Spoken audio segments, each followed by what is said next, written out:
Hello, this is GitMaker, the programmer for Forkits. It's taken months of work that was then thrown out and replaced by about 2 or 3 days of much more sensible work, but I now have glorious alpha blending. Look at that, isn't that just lovely? And the game clearly starts to chug if I leave that little source event alone in one place on the map, but that's not because of the rendering, that's actually because of something else, which I'm still working on. Okay. And since there's been some interest in the editor itself, so I thought I'd say a bit about how it's set up.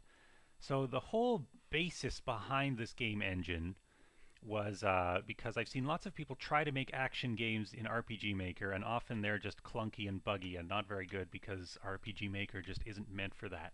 So the idea behind this game engine was to take the things people try to do anyway in RPG Maker and actually optimize the engine and the editor for that. For example, with variables.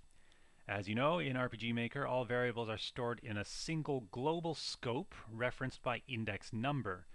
And when you try to use RPG Maker to make an action game, you have to go through each of your enemies and say, okay, this one will use variable 3 for its health, this one will use variable 5, and so on. And it's really clunky and hard to keep that up for an entire project. You're basically trying to use the global variables like object properties. So one thing that I've done is allowed every event on the map to have its own local variable scope.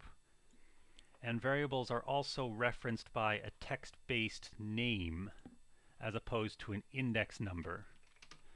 And this makes them more suited to be used as object properties.